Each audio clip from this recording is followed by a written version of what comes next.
Nur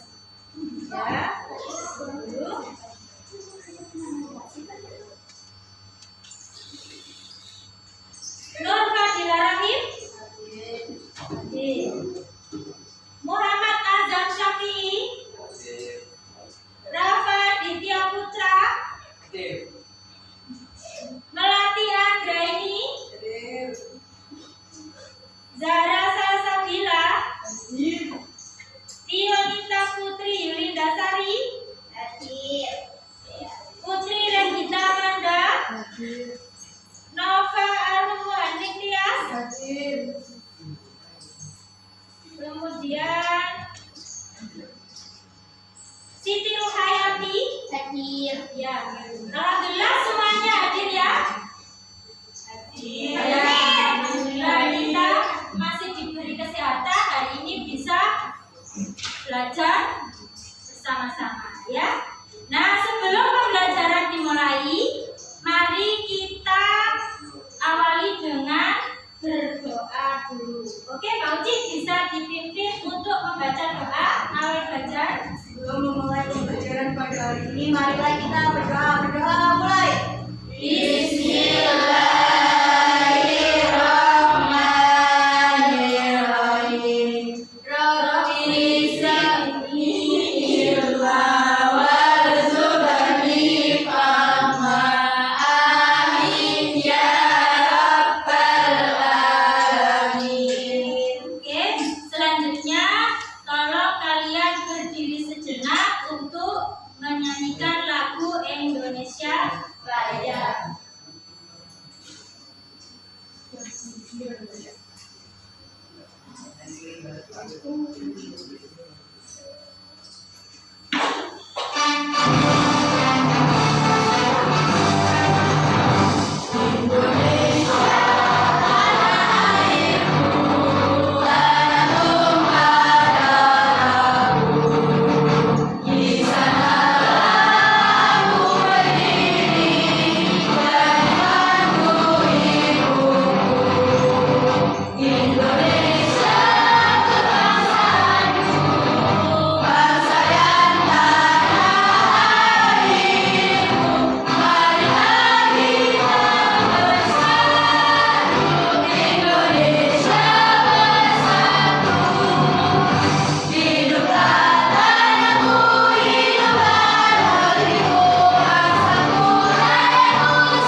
Kalian pahami kata-kata Bu Farida ya. Ketika Bu Farida bilang pagi, maka kalian tepuknya 1 kali. Ketika Bu Farida bilang siang, maka kalian tepuk 2 kali. Nah, untuk ketika saya bilang malam, maka kalian tepuk setengah, jadi nggak berbunyi. Nah, jadi tidak berbunyi. Contoh, pagi, siang, malam. Ya, saya ulangi lagi. Paham? Ada yang belum paham? Paham. Ya. Pagi, siang, pagi, siang, malam. Nah, oke, kalian sudah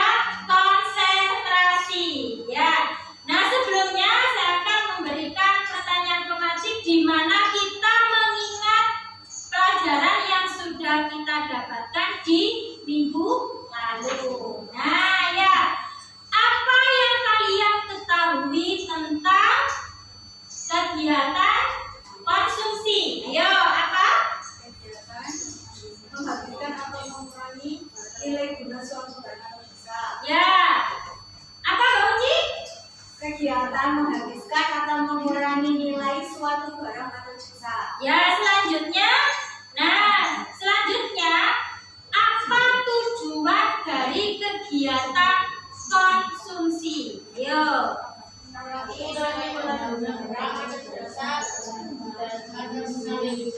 Ya, bisa diulang Mbak Putri?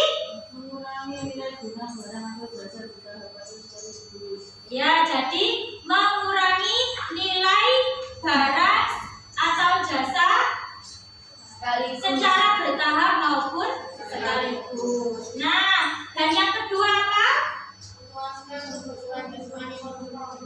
Apa Mbak Nova? Memuaskan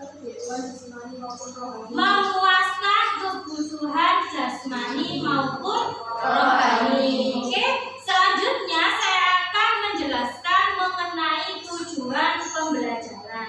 Ya, di mana yang pertama peserta didik mampu memahami konsep tentang kegiatan konsumsi dan permasalahannya.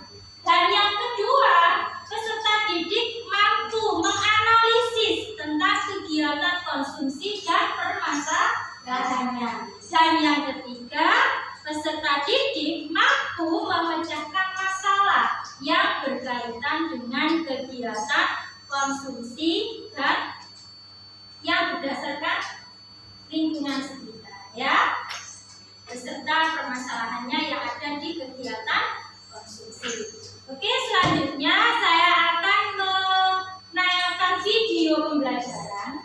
Nah, di sini kalian amati. Materi yang selanjutnya ini berkaitan dengan materi yang minggu lalu. Kita melanjutkan kan ya? Nah, kalian amati di situ. Apa ciri-ciri dari kegiatan konsumsi? Kemudian nanti dampak positif maupun negatifnya apa? Kemudian pelaku kegiatan konsumsinya itu apa ya? Jadi dampak positif maupun negatif dari kegiatan konsumsi itu apa? Ciri-cirinya bagaimana? Kemudian apalagi jenis-jenis dari kegiatan konsumsi itu apa? Nah, ini kalian amati dari video pembelajaran. Oke?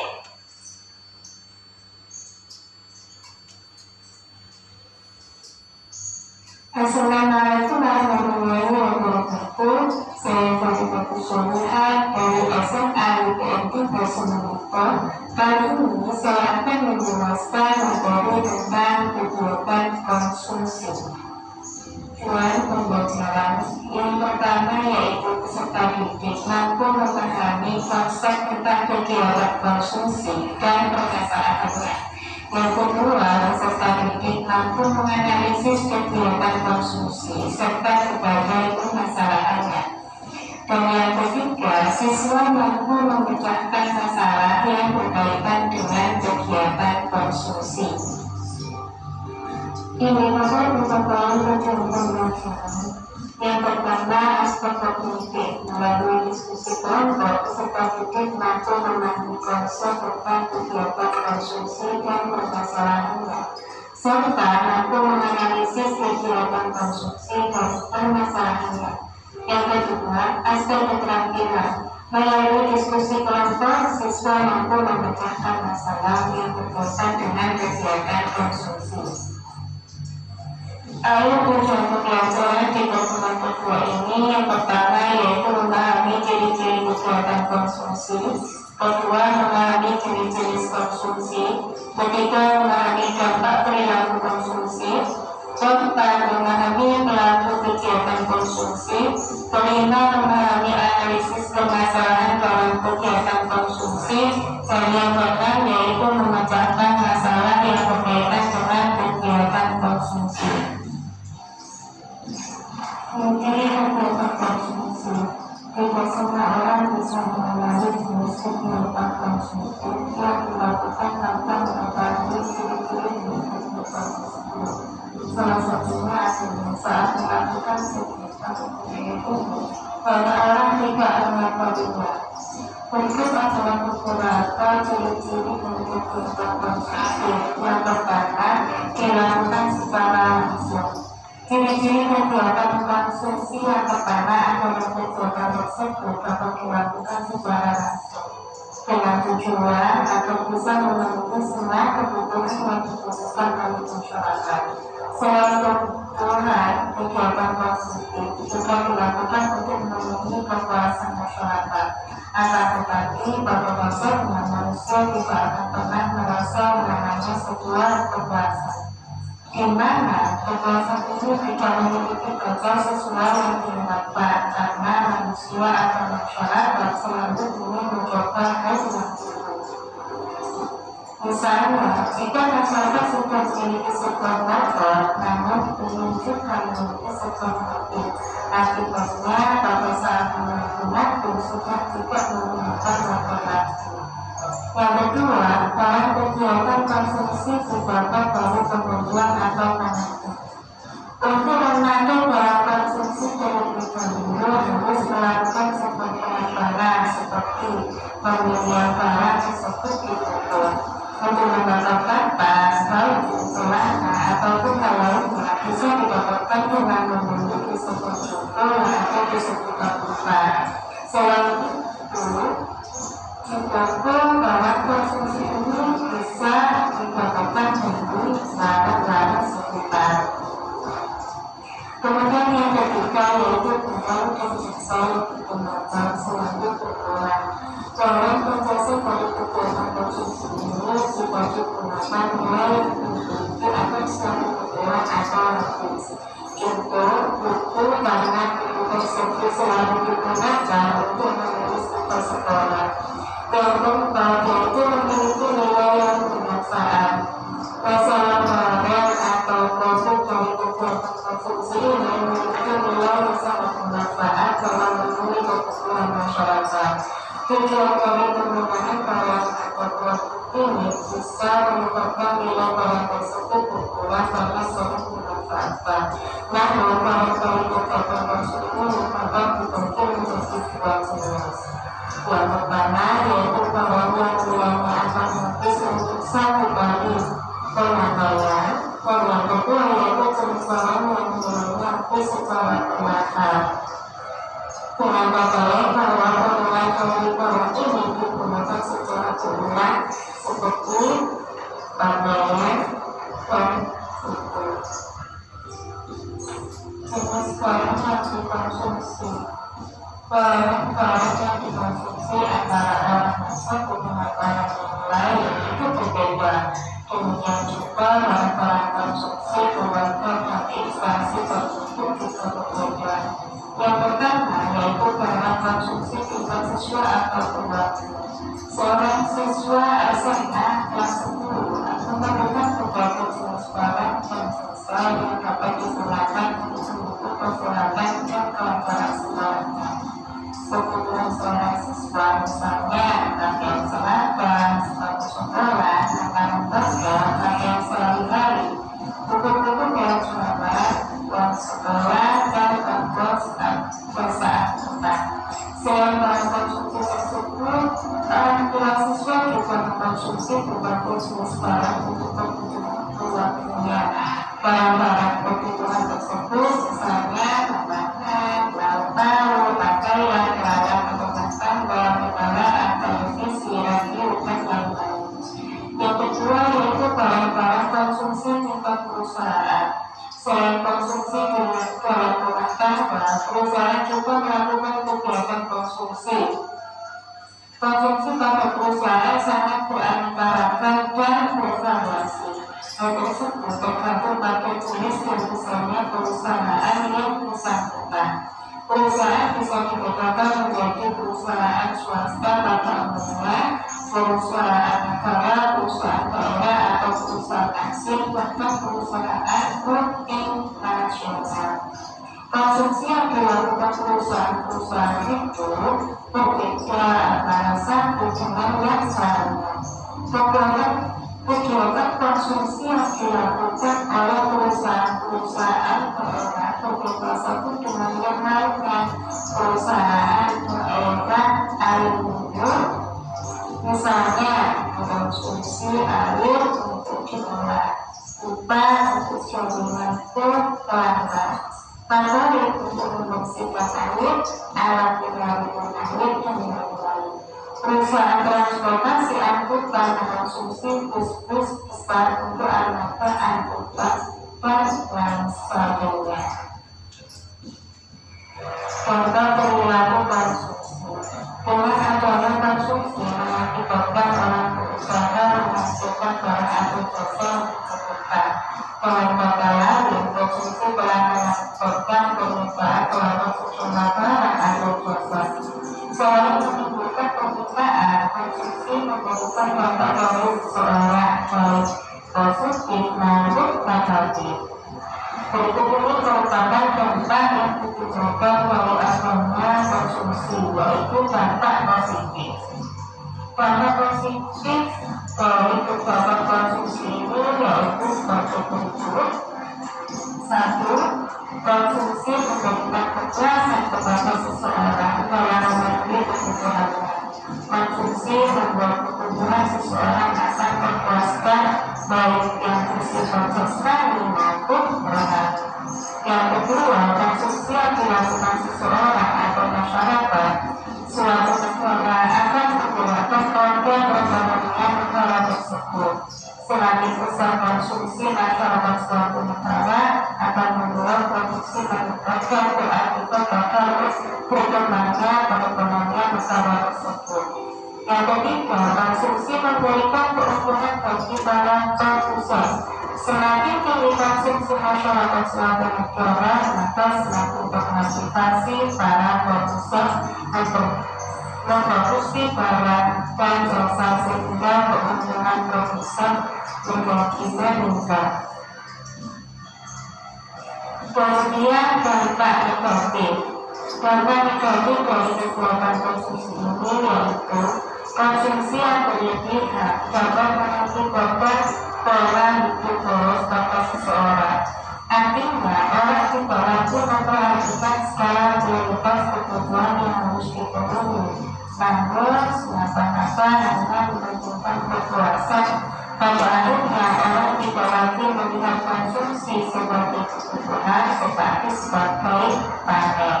Yang kedua, konsumsi yang tidak seimbang mengakibatkan ketimpangan pola konsumsi. Bagi orang yang memiliki pendapatan besar dapat melakukan konsumsi apa saja, namun bagi orang yang berpendapatan rendah maka konsumsinya menjadi terbatas. Hal ini tentunya mengakibatkan ketimpangan dalam konsumsi.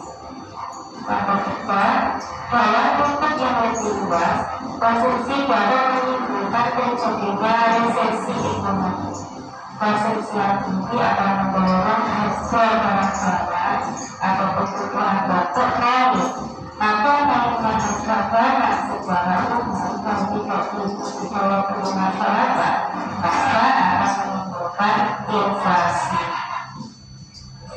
Pelaku kegiatan konsumsi dibagi menjadi tiga, yaitu pelaku konsumsi standar, kemudian yang kedua pelaku konsumsi perusahaan, dan yang ketiga yaitu pelaku konsumsi negara atau pemerintah. Pelaku konsumsi rumah tangga. Rumah tangga adalah seluruh individu yang tinggal dalam satu rumah dan membuat keputusan secara bersama. Rumah tangga keluarga biasanya terdiri atas ayah, ibu, dan anak. Setiap anggota keluarga memiliki kebutuhan hidup yang sebagian sama, sebagian lagi juga berbeda. Kebutuhan yang sama merupakan kebutuhan yang sama-sama dirasakan oleh semua anggota keluarga. Misalnya, pasal, atau bahkan kasih sayang. Namun, apabila kebutuhan tersebut berbeda, misalnya ayah yang bekerja di kantor tentu mempunyai kebutuhan yang berbeda dengan anaknya yang masih belajar di SMA. Begitu juga kebutuhan ibu sebagai ibu rumah tangga akan berbeda dengan kebutuhan ayah dan anaknya.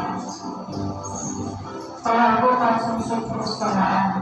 Pelaku menghasilkan setiap perusahaan berbeda-beda, baik dari segi jenis, ukuran maupun mutu. Kondisi itu menunjukkan bahwa jenis dan masa bahan baku yang digunakan untuk beberapa atau perusahaan yang mengolah bahan mentah menjadi bahan simpanan bagi, contohnya bagi kertas mengolah buku beras menjadi kertas. Ada pula perusahaan yang mengolah bahan simpanan bagi menjadi bahan bagi, contohnya perusahaan perpustakaan pengolahan kertas menjadi buku. Tetapi perusahaan yang mengolah bahan mentah menjadi bahan bagi, contohnya perusahaan minyak goreng yang mengolah kelapa sawit menjadi minyak goreng. Adanya penggunaan bahan baku mesin tenaga kerja dan modal dalam kegiatan produksi berarti perusahaan juga melakukan kegiatan konsumsi, namun kegiatan konsumsi perusahaan memiliki makna yang berbeda dengan kegiatan konsumsi yang dilakukan sebuah rumah tangga atau keluarga. Kegiatan konsumsi yang dilakukan sebuah keluarga hanya untuk memenuhi kebutuhan yang bersifat statis, sedangkan kegiatan konsumsi yang dilakukan perusahaan bersifat dinamis. Kegiatan konsumsi dilakukan perusahaan bertujuan untuk memproduksi dan menambah nilai guna atau barang atau jasa serta untuk memperoleh keuntungan. Atau keuntungan yang diperoleh pun akan digunakan kembali dalam kegiatan produksi. Berikutnya dengan tujuan untuk mendapatkan keuntungan yang lebih besar lagi. Pelaku konsumsi negara atau pemerintah. Pemerintah menjalankan roda perubahan dan berusaha memenuhi kebutuhan masyarakat. Pemerintah menyediakan sarana dan prasarana kepada masyarakat antara lain membayar angkutan umum, rumah sakit, dan pasar. Pemerintah juga mengadakan pembelian beras ataupun pekerjaan perumahan bagi pegawai negeri. Untuk selama tahun tersebut, pemerintah mengeluarkan sejumlah dana yang besar bentuknya tertentu pada macam minyak, pemerintah juga memberikan dan jasa yang dibutuhkan. Seperti rumah, pada nasional, maupun mengatakan pemerintah juga dituntut dapat mengatur dan mengelola seluruh pendapatannya untuk membiayai pengeluaran konsumsi. Anggaran pendapatan dan pengeluaran negara untuk tingkat pusat dirancang dengan bentuk anggaran pendapatan dan belanja negara atau APBN yang disusun setahun sekali. Kegiatan konsumsi yang dilakukan oleh pemerintah yang pertama membayar gaji pemerintah, yang kedua membayar biaya perjalanan dinas, yang ketiga menggunakan subsidi dan kantor serta pendapatan dan perawatan, yang keempat belanja negara untuk pembangunan dan proyek usaha, dan yang kelima menjadi senjata untuk ketahanan negara. Terima kasih, itu dapat saya sampaikan. Saat ini Assalamualaikum warahmatullahi wabarakatuh. Oke, ini adalah materi mengenai ciri-ciri, kemudian tadi apa jenis dari kegiatan konsumsi, kemudian ada dampak positif maupun negatif serta pelaku kegiatan konsumsi. Selanjutnya untuk kelompok 3 dan kelompok 4 terutama ini berkaitan dengan pertanyaan yang ada di LKPD ya. Jadi kalian pahami, kalian catat apa informasi yang penting dalam video tersebut. Ini video tentang literasi yang mengaitkan dengan permasalahan Ini salah satu kata Bandung melakukan makanan untuk konsumsi makanan yang sehat dari perusahaan bukan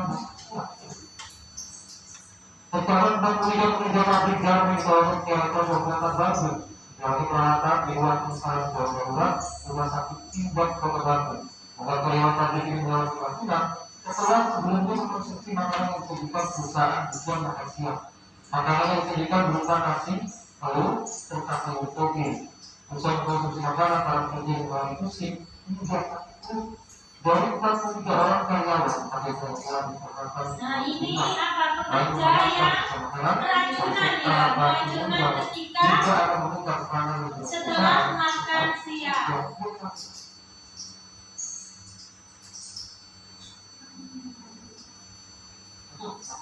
Misalkan memang sudah pelengkapnya, sudah makan siang, sudah siapkan. Betul, yang tidak ditekan. Kontak orang semuanya dilakukan.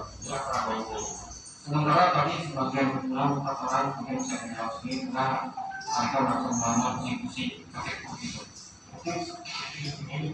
Betul, betul. Kalau ini bisa membuka itu. Insya Allah kita kali malam ini kita cek mungkin besok atau ya besok kita panggil setelah cross check dan perusahaan manajemennya kenapa bisa terjadi seperti ini kita jelaskan tentang masalah itu. Oke, dan dilanjut dengan video numerasi.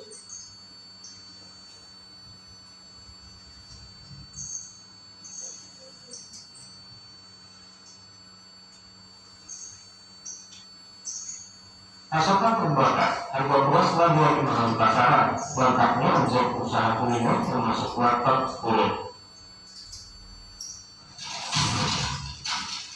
Lagi-lagi harga beras di pasar nasional naik. Di Kota Tegal, Jawa Tengah, harga komoditas beras mengalami kenaikan hingga Rp2.000 per kilogram.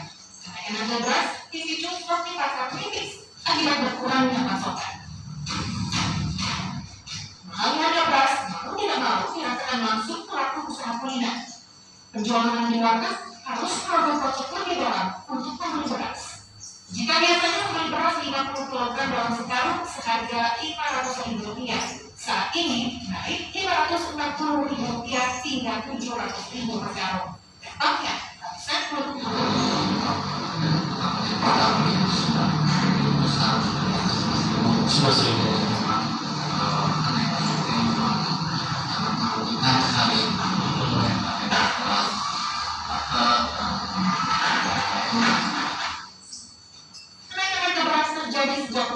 dan hampir dirasakan masyarakat di berbagai daerah. Penyebab utamanya pasokan terbatas akibat musim kemarau. Yang diikutan Namun Jepre dilaporkan.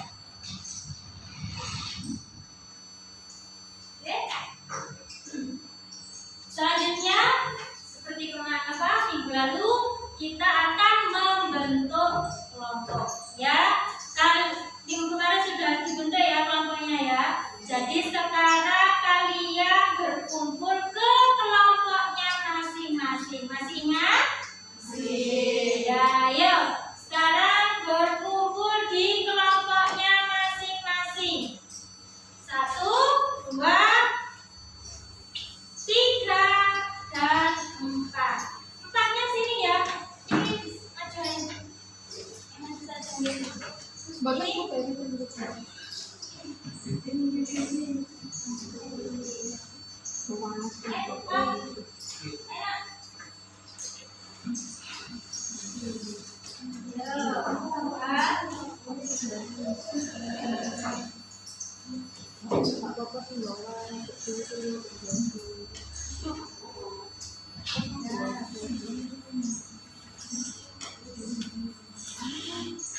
Di sini saya akan membagikan LKTB. Kelompok 1, kemudian kelompok 2, kelompok 3, sama kelompok 4. Oke, di sini yang kelompok 3 sama kelompok 4 kan videonya berhubungan dengan video tayangan hari ini. Jadi kalian kerjakan, kalian lengkapi bagi kelompok yang kemarin belum presentasi. Jadi hari ini kalian presentasi ya. Dan untuk yang kelompok sudah presentasi, nah untuk kelompok 1 kalian membuat daftar pertanyaan.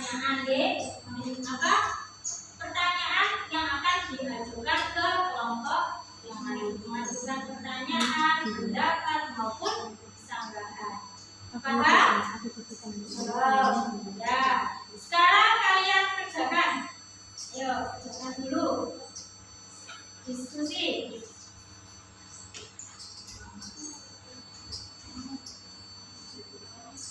Ayo, dilengkapi dulu jawaban yang kemarin belum lengkap. Sekarang dilengkapi. Nah, untuk video tadi, nah kan apa pertanyaan di situ?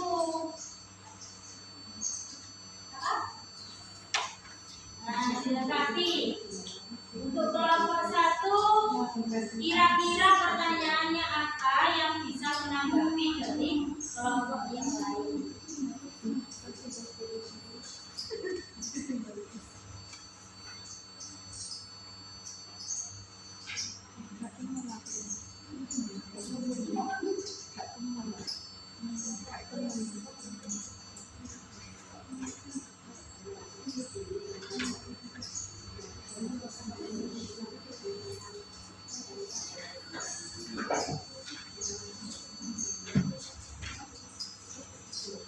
Ya, dilengkapi dulu.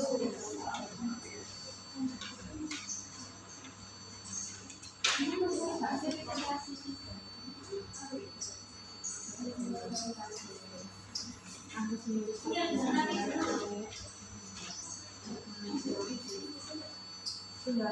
dulu. Iya, dilengkapi.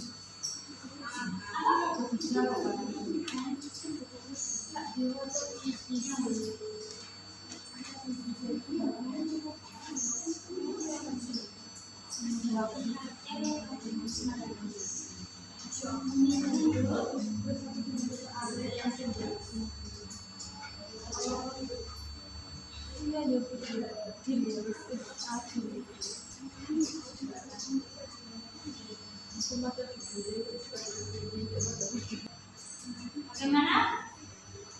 Sudah? Sudah selesai? Sudah. Bisa presentasi? Ya, ayo kelompok 2. Ayo kelompok 2.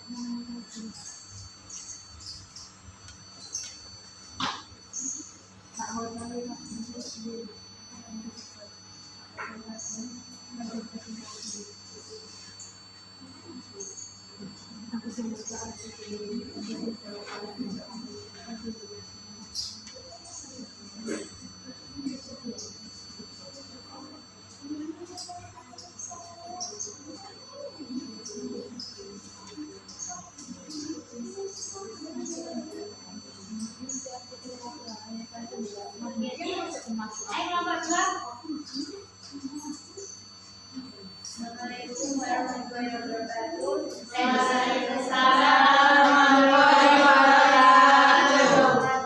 Saya di sini mewakili untuk kelompok 2 untuk melakukan presentasi.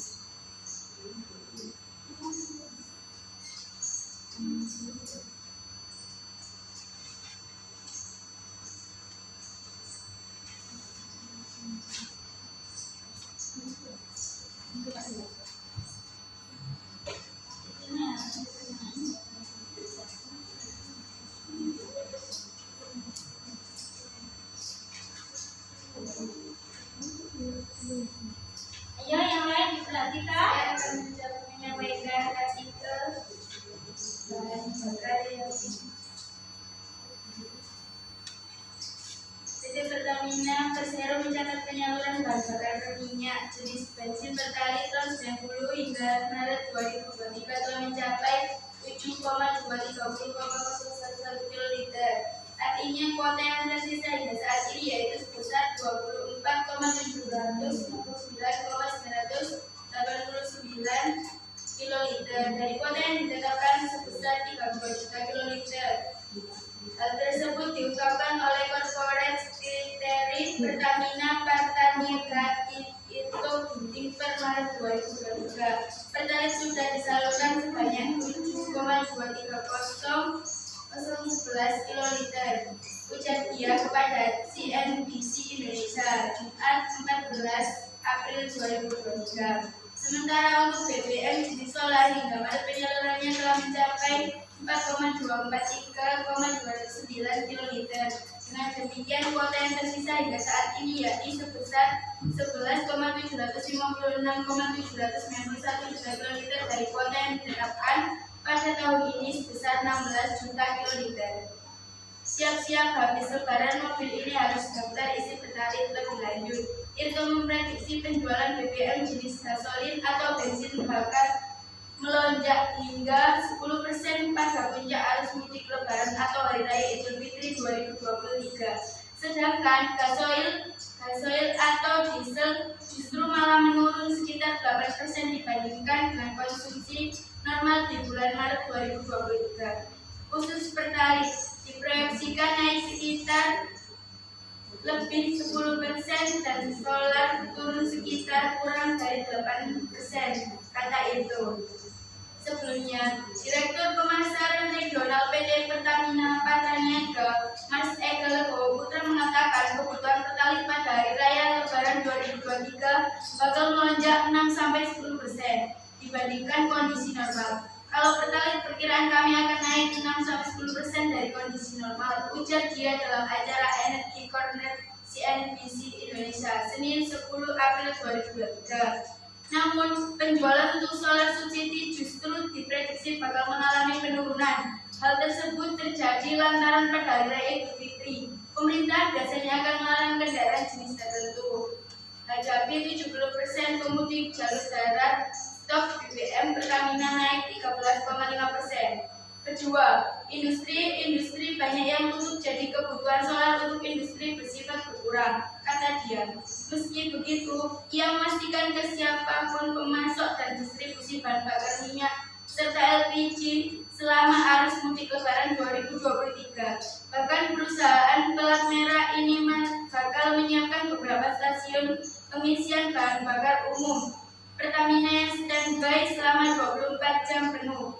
Menurut Mas, setidaknya akan ada 123 juta orang pemudik yang bakal meramaikan libur lebaran tahun ini. Oleh sebab itu, pihaknya telah menyiagakan 1.500 outlet SPBU yang beroperasi 24 jam penuh. Ada 1.500 lokasi SPBU yang kami siapkan 24 jam. Ada juga 5.000 agen-agen kami untuk standby selama perayaan mudik ini. Dan kami juga siapkan 391 unit sepeda motoris. Ini adalah kesiapan dan sarana fasilitas untuk outlet melayani langsung ke masyarakat, kata Mas. Berdasarkan informasi di atas, masalah apa yang kalian temukan berkaitan dengan kegiatan konsumsi, yaitu konsumsi BBM pertalite sudah 7,2 juta kiloliter. 2. Berdasarkan artikel di atas, analisislah apa yang akan terjadi jika permasalahan tersebut tidak segera diselesaikan. Akan terjadi penjualan BBM jenis gasolin atau bensin bakal melonjak hingga 10% pada puncak arus mudik lebaran atau hari raya Idul Fitri 2023. Sedangkan gasoil atau diesel justru malah menurun sekitar 8% dibanding dengan kondisi normal di bulan Maret 2023. 3. Upaya apa yang dilakukan untuk menyelesaikan permasalahan tersebut? Menyiagakan 1.500 outlet SPBU yang beroperasi 24 jam penuh. Ada 1.500 lokasi SPBU yang kami siapkan 24 jam. Ada juga 5.000 agen-agen kami untuk standby selama perayaan mudik ini. Dan kami juga siapkan 391 unit sepeda motoris. Ini adalah kesiapan dan sarana fasilitas untuk outlet melayani langsung ke masyarakat. Demikian presentasi dari saya untuk mewakili kelompok 2. Barangkali ada pertanyaan dari kelompok lain untuk kelompok 2. Ditulis ya, ditulis. Bagus sekali ya presentasi dari kelompok 2.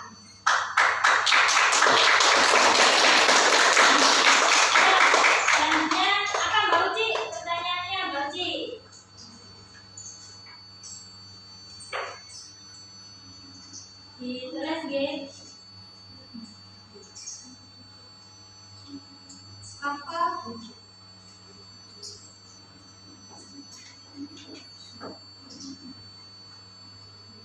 Permasalahan konsumsi BBM pertalite. Apa permasalahan? BBM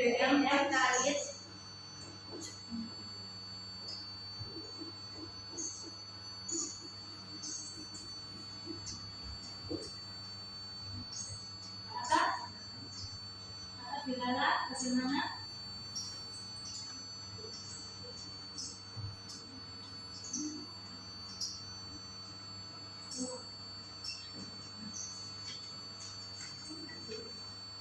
Oh ya, diganti ya. Apa? Jika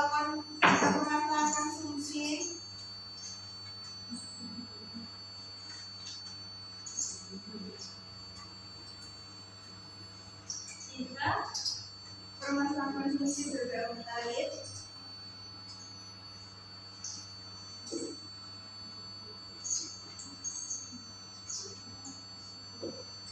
yang berlebih tidak segera diselesaikan, apa yang terjadi?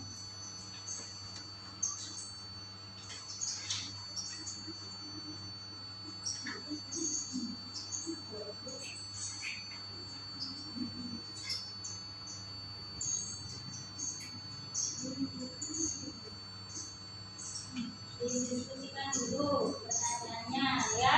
Untuk kelompok lain juga mengamati di situ pertanyaan dari kelompok 1. Ternyata jika apa tadi? Permasalahan konsumsi BBM pertalite yang berlebih tidak segera diselesaikan, maka apa yang akan terjadi? Nah, yuk kelompok lain nanti bisa menambahi jawaban dari kelompok.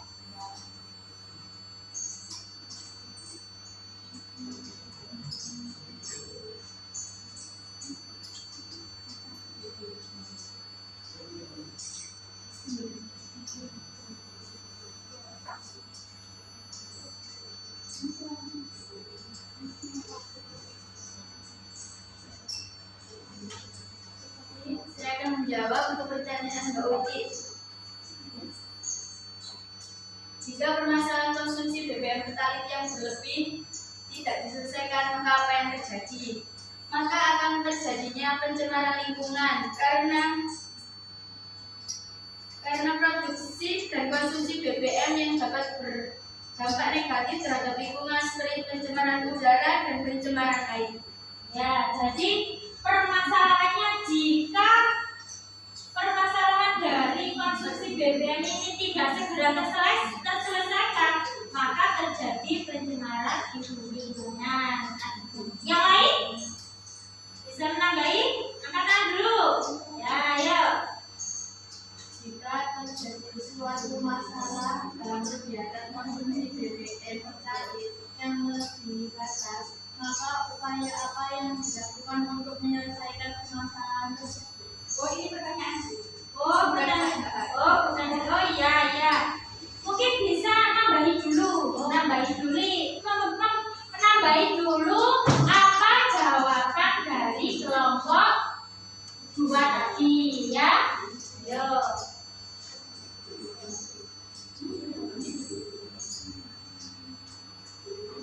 Mungkin yang lain? Iya, Mbak.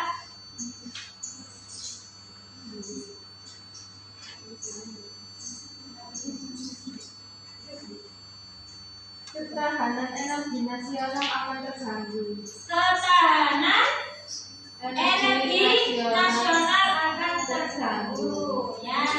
Atau ada yang tambahin lagi? Ayo. Ya, ayo Mbak Ruha. Kesejahteraan masyarakat akan menurun. Kesejahteraan masyarakat akan menurun. Ya. Oke, selanjutnya ada lagi pertanyaan? Ya. Ada lagi? Ada yang mau bertanya lagi untuk kelompok 2? Ayo. Ada lagi atau cukup? Cukup berat. Oh iya, Mbak. Bisa terjadi suatu masalah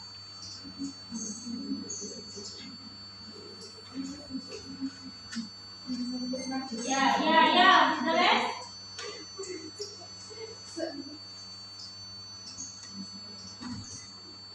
dalam kegiatan konsumsi BBM.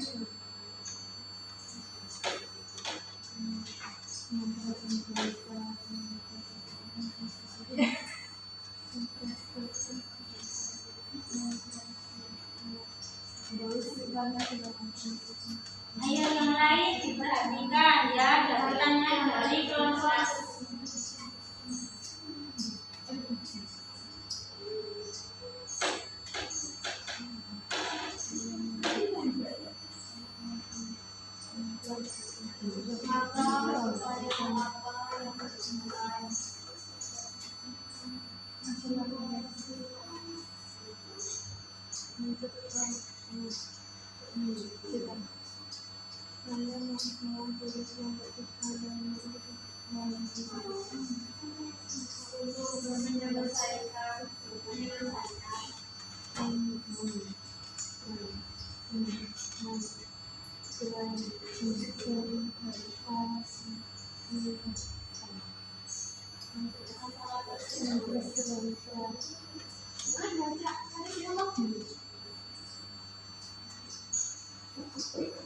Ya, jika terjadi suatu masalah, apa itu? Dalam berbuat, apa itu? Dalam kegiatan konsumsi BBM yang melebihi batas ya, maka upaya apa yang dilakukan untuk menyelesaikan masalah tersebut? Nah, bagaimana? Ya, masih diskusi dulu. Yang lain, kelompok lain juga bisa menambahi jawaban dari kelompok dua.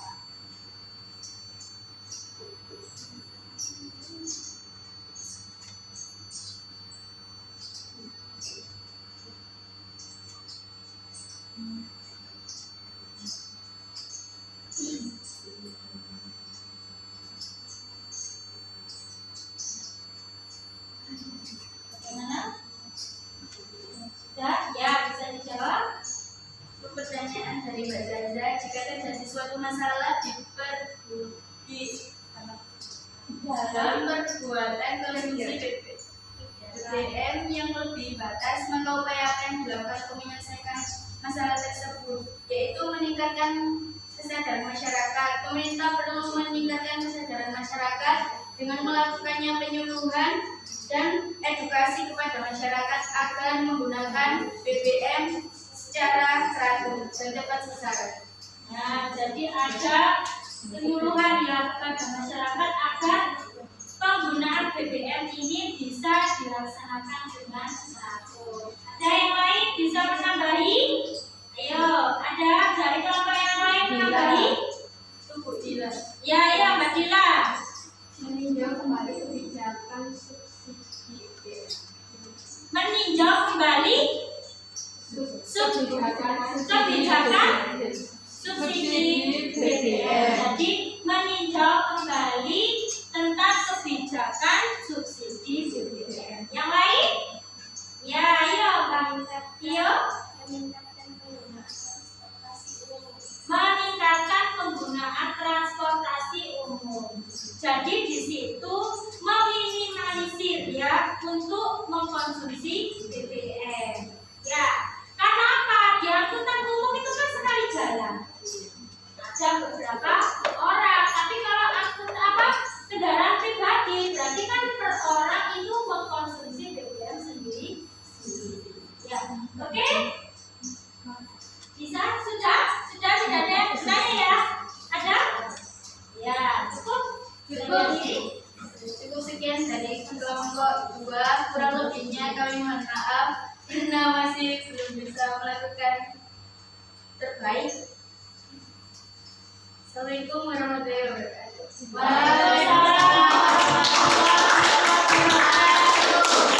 Oke, bagus sekali presentasi dari kelompok 2. Selanjutnya kelompok 3. Ayo, kelompok 3. Iya, terima kasih.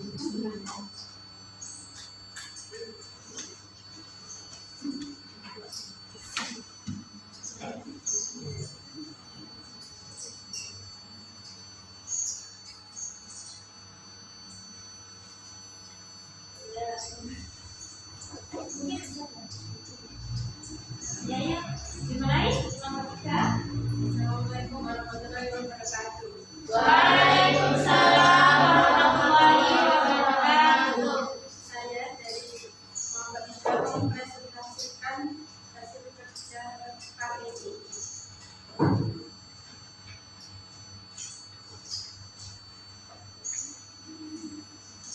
Hamka Banyuwangi mulai beralih ke LPG PSO Banyuwangi.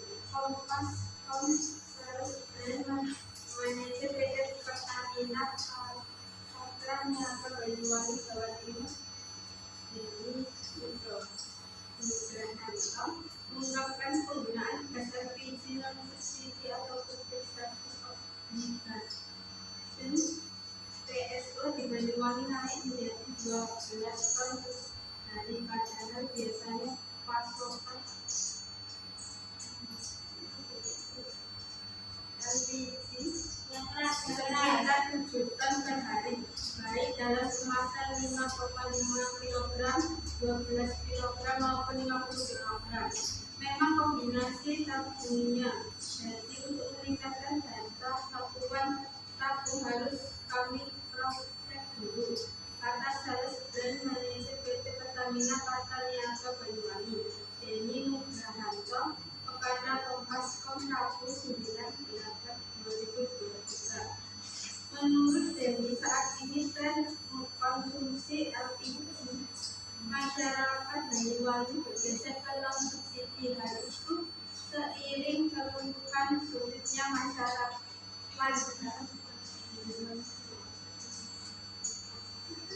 ya bisa ganti. Jadi itu seiring keluhan sulitnya warga Banyuwangi mendapatkan gas LPG 3 kg subsidi di pasaran. Dalam sepekan terakhir, jadi kenaikan itu sekitar 60-70%. Kesadaran masyarakat untuk menggunakan LPG ini mulai meningkat, terjadi di SPDA Pulau Banyuwangi. Sementara itu untuk permintaan terhadap tabung gas LPG 3 kg subsidi mulai berangsur normal. Ia sudah mulai stabil, kata Sekjen With Communication and Financial PT Pertamina Niaga Jatim Taufik Kurniawan. Menurut Taufik, secara perhitungan normal kebutuhan LPG 3 kg masyarakat Banyuwangi dalam satu hari mencapai 52.000 tabung. Maka dalam 2 pekan terakhir ini Banyuwangi dapat tambahan pasokan sebesar 150.000 tabung atau tambahan 300%. Pusat Taufik diakui Taufik dalam beberapa pekan terakhir masyarakat Banyuwangi sulit mendapatkan pasokan LPG 3 kg. Penyebab hal tersebut terjadi, kata Taufik, dikarenakan seiring meningkatnya konsumsi LPG akibat permusiman seasonality. Sekolah di Banyuwangi ini seasonality mulai bersekolah kegiatan 1 Muharram di musim hajatan hingga musim haji itu berlanjut. Menurutnya, seasonality di Banyuwangi tersebut menyebabkan konsumsi LPG meningkat karena akumulasi itu tidak bisa diprediksi. Sebenarnya pesta atau hajatan itu tidak boleh pakai LPG 3 kg sehingga menarik stok masyarakat yang normal menjadi tidak normal, ungkap Taufik. Artikel ini telah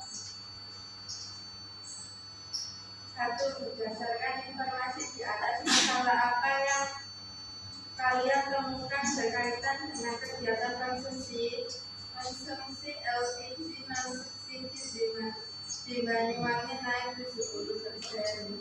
Menurut kalian, berdasarkan informasi tersebut, apa yang terjadi menjadi penyebab permasalahan kegiatan konsumsi?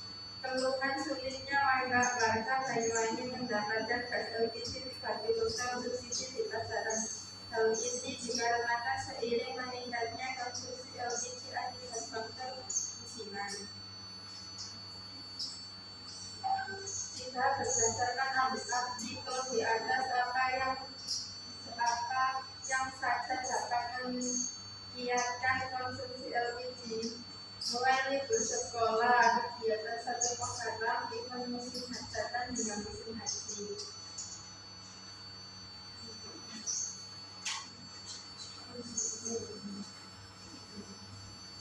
Barangkali ada yang mau bertanya tentang penjelasan saya tadi? Ya. Ya, saudara apa pertanyaan untuk kelompok 3? Upaya apa saja Upaya apa saja yang dapat dilakukan yang dapat dilakukan? untuk permasalahan tersebut? Ya, upaya apa saja yang dapat dilakukan terhadap masalah tersebut? Nah, diskusikan dulu kira-kira jawabannya apa. Untuk kelompok yang lain, tolong dibantu menjawab.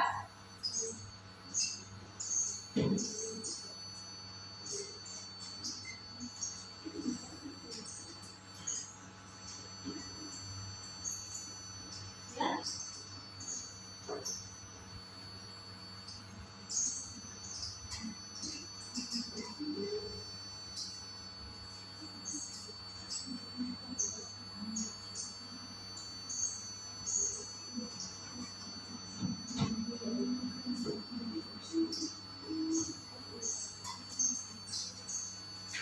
Nah, tadi sudah mendiskusikan jawabannya. Monggo Pak Dila.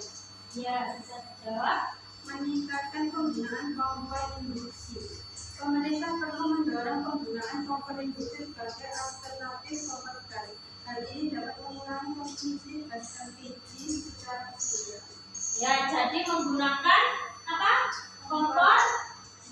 Kompor induksi. Nah, ini adalah alternatif sebagai upaya untuk menyelesaikan permasalahan dari penggunaan LPG. Yang lain? Ayo. Ya.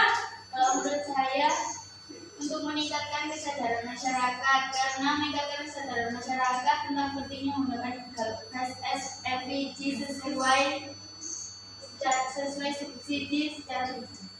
Ya, jadi apa? Menggunakan Gas LPG subsidi secara bijak. menggunakan gas LPG dengan secara bijak. Maksudnya apa? Tidak menggunakan secara berlebihan. Ya, karena tadi kalau tidak salah permasalahan itu karena ada kegiatan hajatan ya, yang menggunakan LPG subsidi 3 kg. menggunakan gas LPG 3 kg. Yang lain bisa menambahi ya, yo. Menambahi atau mengajukan pendapat? Mengajukan pertanyaan. Ya, siapa? Ayo katakan dulu. Ya, ayo. Mereka? Ayo ditulis. Berikan contoh dampak yang dapat terjadi Berikan contoh dampak yang terjadi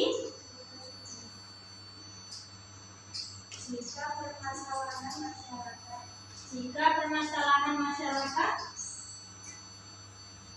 kesulitan mendapatkan gas LPG.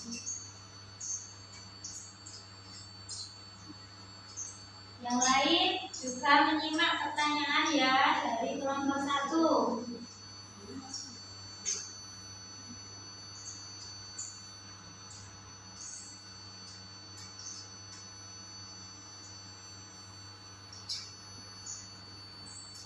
Subsidi dan beralih ke gas non-subsidi. Nah, LPG subsidi yang beralih ke gas non-subsidi atau LPG non-subsidi tidak segera diselesaikan. Nah, contohnya apa?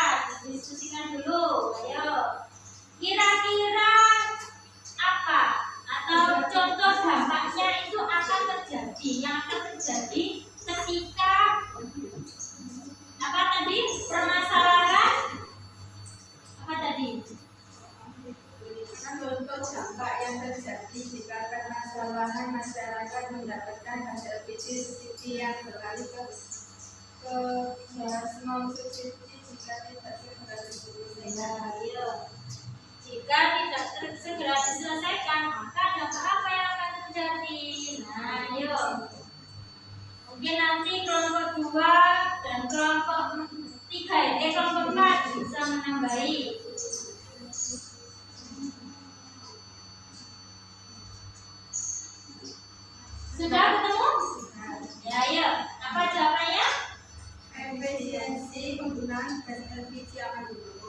konsumsi gas LPG akan berlebihan akan membuat masyarakat tidak efisien dalam menggunakan gas LPG. Ini akan berdampak pada peningkatan biaya memasak gas LPG. Nah, jadi ini adalah dampak negatifnya ya. Ternyata bisa menjadikan polusi udara. Ya, yang lain, kelompok yang lain bisa menambah jawaban. Ya, ayo Mbak Ruha. Ketersediaan gas LPG dan subsidi akan berkurang. Ketersediaan gas LPG akan berkurang. Yang lain ada yang menambahi jawaban ya? Ya, ayo Mbak Nova apa? Indonesia akan menjadi importer gas LPG yang besar. Indonesia akan menjadi importir gas LPG yang besar. Nah, mungkin cukup 2 pertanyaan? Cukup. Ya, bisa diakhiri. Sekian dari kami. Ya. Assalamualaikum warahmatullahi wabarakatuh. Waalaikumsalam.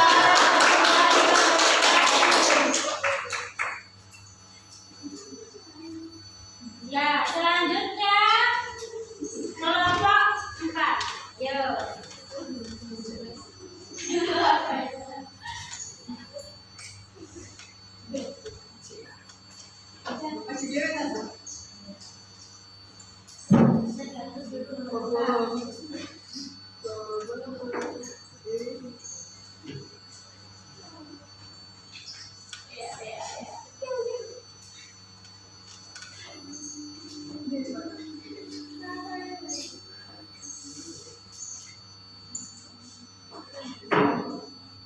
Assalamualaikum warahmatullahi wabarakatuh. Waalaikumsalam warahmatullahi wabarakatuh.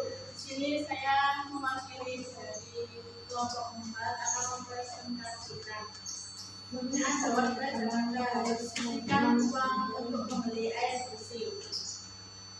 Krisis air bersih akibat kemarau panjang masih terjadi di sejumlah wilayah Jakarta dan belum bisa dipastikan kapan akan berakhir. Nampaknya warga harus rela menyisihkan uang lebih untuk kebutuhan air bersih sehari-hari. Di Kelurahan Jembatan Besi, Tambora, Jakarta Barat, krisis air bersih terjadi sejak 2 tahun terakhir.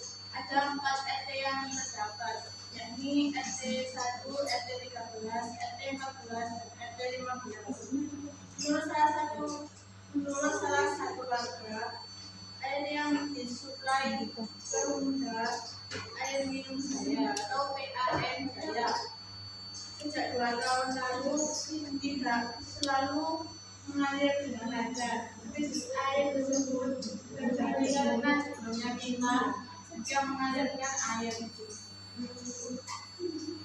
Akan tetapi semenjak musim kemarau ini, air PAN Jaya tidak keluar dalam beberapa hari berturut-turut. Meski terkadang warga mendapat bantuan air, itu masih belum cukup untuk kebutuhannya. Oleh karena itu, warga harus membeli air bersih dari tukang air keliling. Jika air mati dalam 1 hari, Anwar bisa menghabiskan uang hingga 30.000 untuk beberapa jerikan berisi air bersih. Meskipun air PAN Jaya telah mati, warga tetap harus membayar tagihan air. Tagihan itu mulai dari 8.000 hingga 15.000 per bulan. Sejumlah warga memanfaatkan krisis air bersih dengan menjual air keliling di daerah Penjaringan, Jakarta Utara. Berbeda dengan dunia sekarang, warga di Cideng, Jakarta Pusat, ia mengatakan sudah puluhan tahun tidak merasakan air bersih dari pipa PAN Jaya. Dalam kesehariannya, ia menggunakan sumur bor sebagai sumber air. Di sini tidak ada air PAN, makanya warga pakai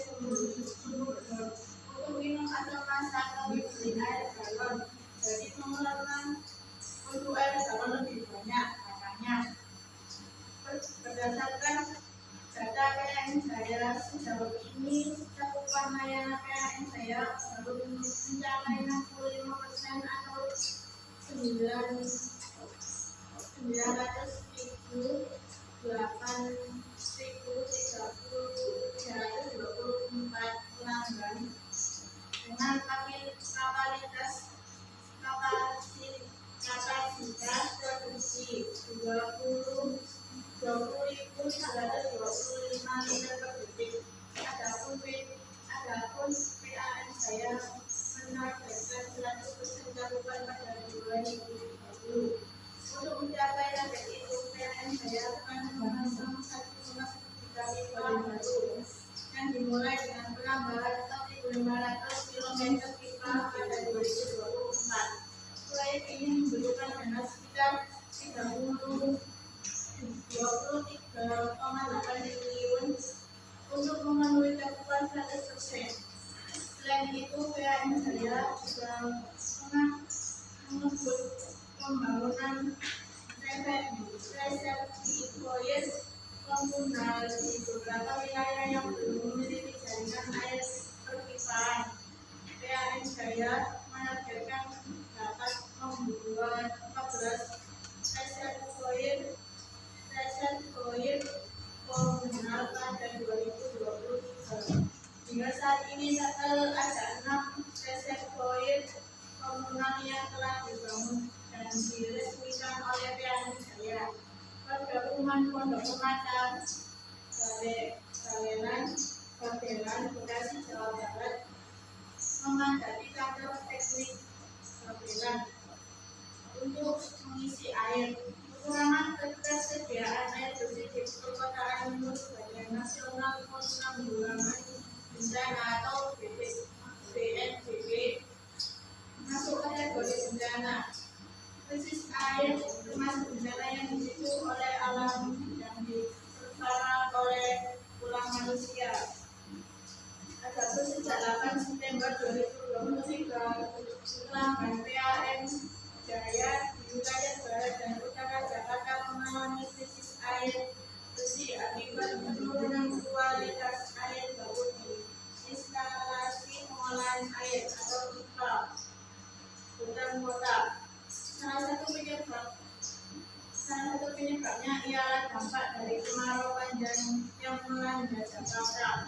Akan tetapi pihak PLN Jaya belum bisa memastikan kapan krisis air bersih di 17 kelurahan DKI Jakarta tersebut berakhir.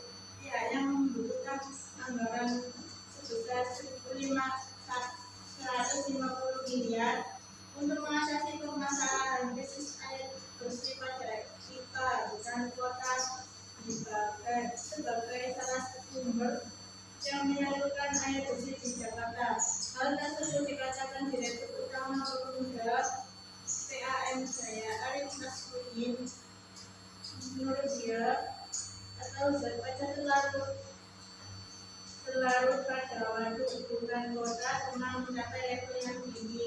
Oleh karena itu, air bersih tidak dapat tersalurkan dengan baik.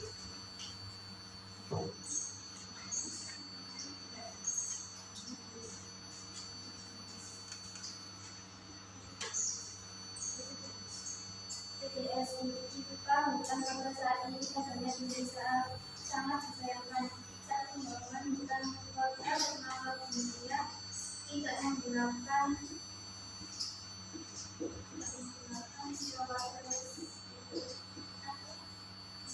SDF ujar Arif saat ditemui Jakarta Utara. Ya, PLN Jaya belum bisa memastikan kapan krisis air bersih di 17 kelurahan di Jakarta tersebut berakhir. Pihaknya membutuhkan anggaran SP 150 miliar untuk mengatasi permasalahan krisis air bersih pada IPA bukan kota sebagai salah satu sumber yang menyalurkan air bersih di Jakarta. Direktur Utama PLN Jaya Arif Nasruddin saat peresmian reservoir komunal di Sumatera Jakarta Pusat.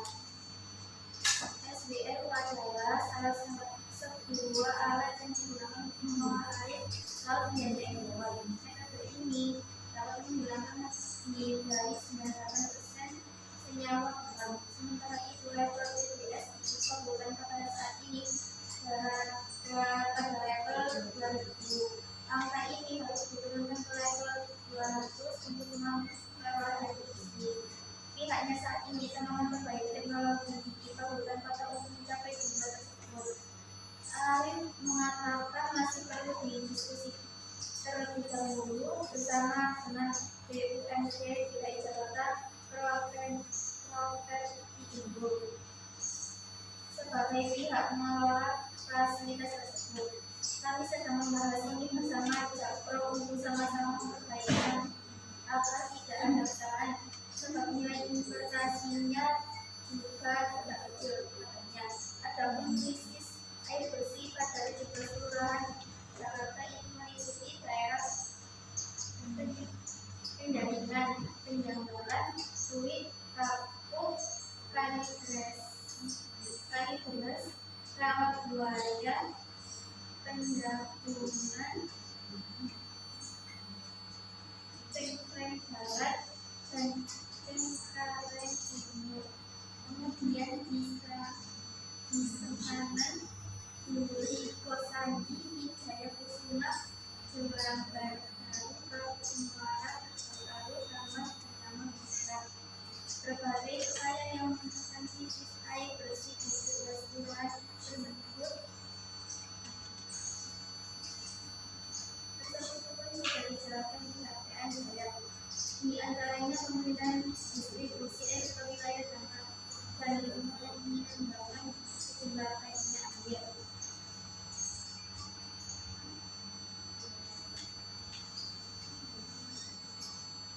Berdasarkan informasi di atas, masalah apa yang kalian inginkan dikaitan dengan kegiatan konsumsi, yaitu adanya krisis air bersih.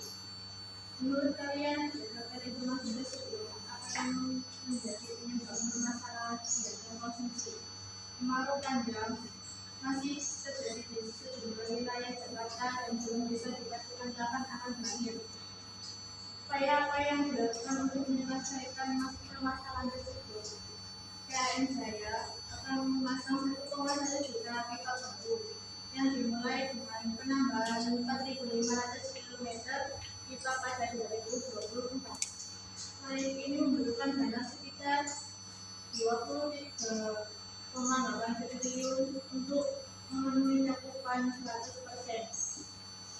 Apa yang bisa diambil dari permasalahan krisis air bersih ini? Sejumlah faktor memanfaatkan krisis air bersih dengan menjadi penjual air purifier. Mungkin ada yang ditanyakan? Ada pertanyaan dari kelompok lain? Ya, angkat tangan. Ya, Uci. Bisa ditulis. Pertanyaannya apa, Mbak Uci? Yang lain tolong diperhatikan. Berikan contoh Bapak.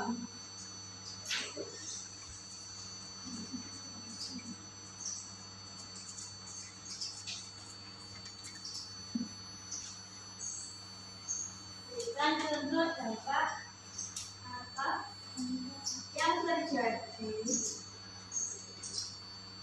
jika permasalahan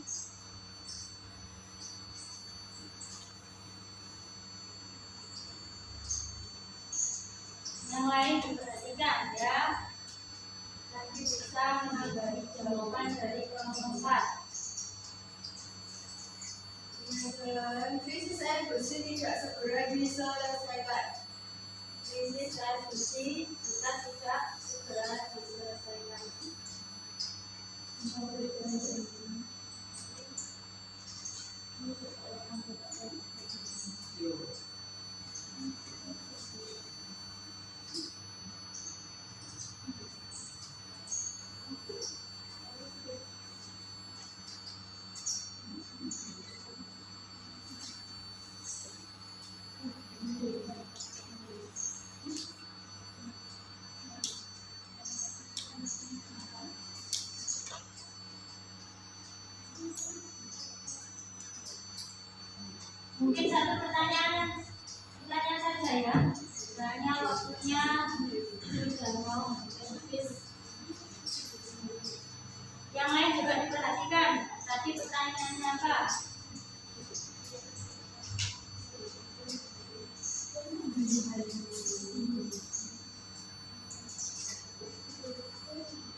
terlambat.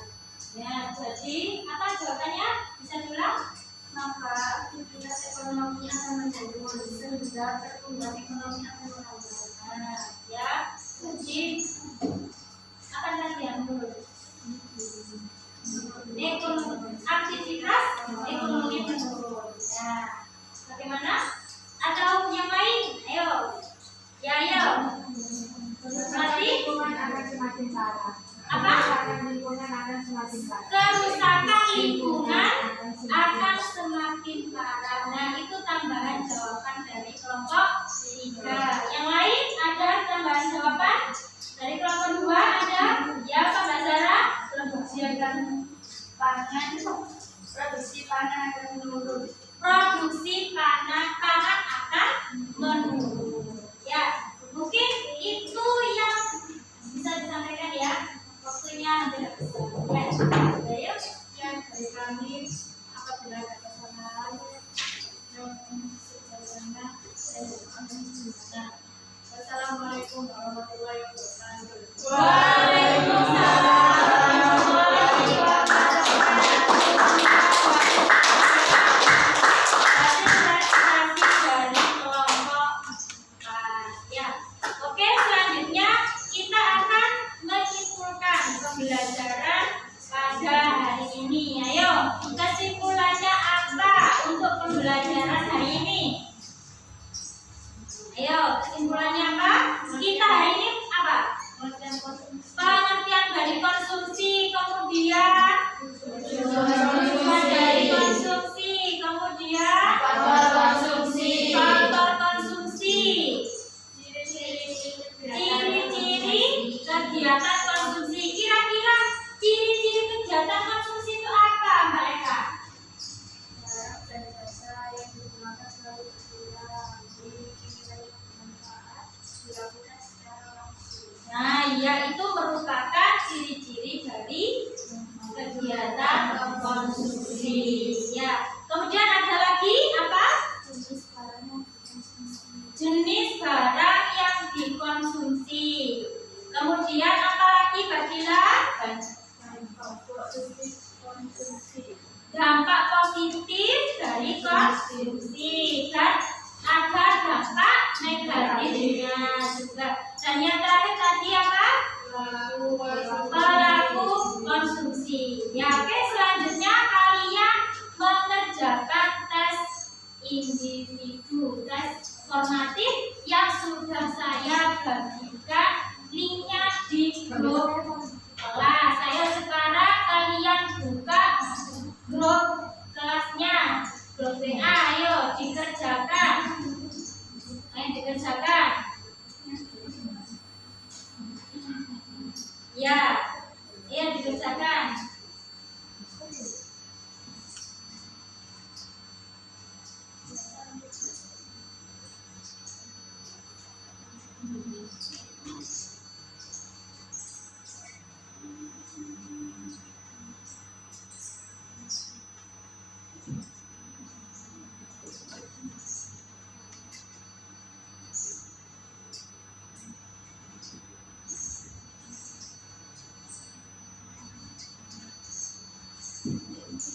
Sudah bisa buka? Ya, yuk. Bisa dibuka. Ya, itu kira-kira apa? Masih ingat dengan materi yang sudah disampaikan? Dengan yang ada di pertanyaan itu tolong dijawab. Dengan hati-hati. Ya.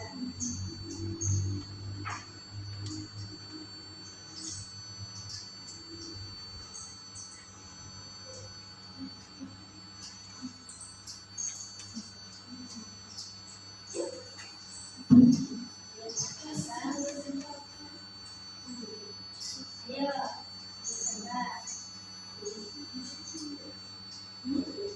bisa buka?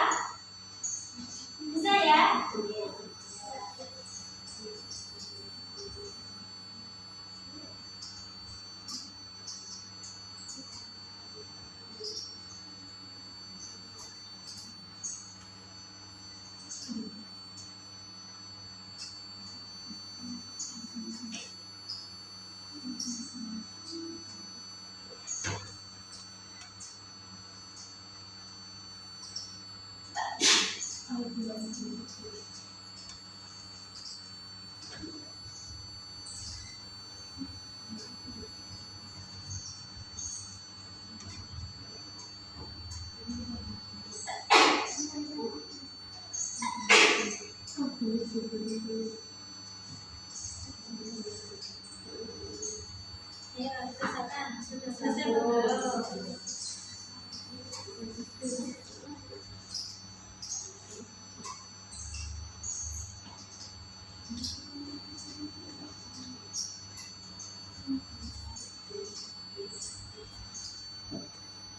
Bagaimana sudah?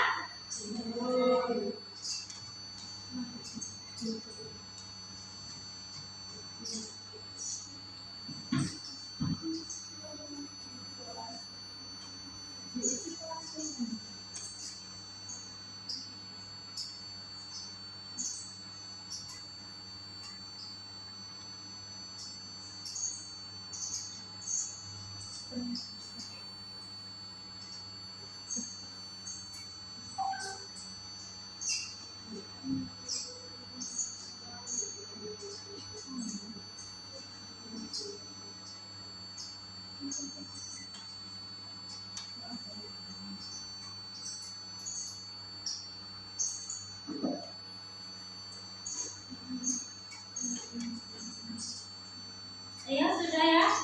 Sudah selesai? Ya, oke.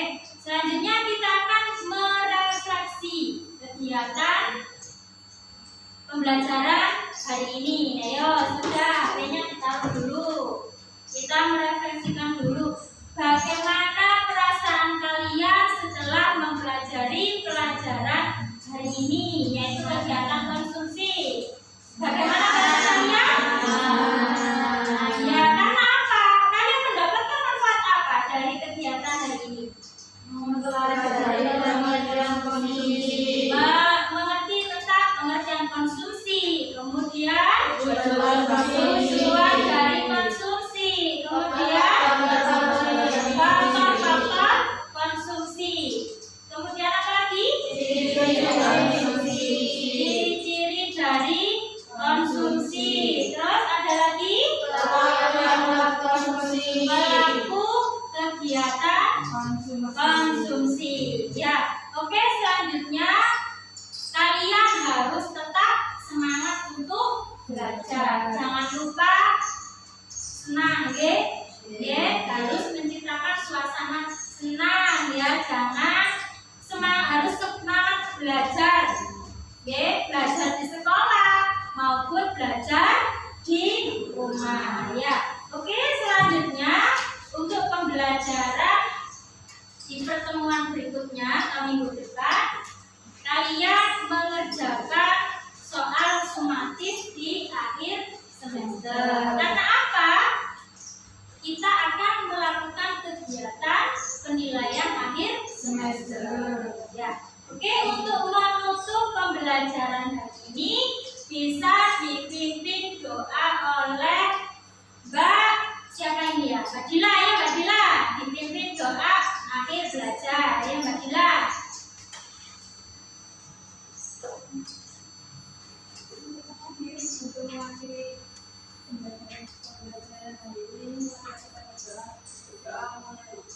Bismillahirrahmanirrahim. Wal asri innal insana lafi khusri illa alladziina aamanu wa amilus solihati wa tawasaw bil haqqi wa tawasaw bis sabr. Sadaqallahul azim. Ya, alhamdulillah. Saya akhiri pembelajaran hari ini ya. Assalamualaikum warahmatullahi wabarakatuh.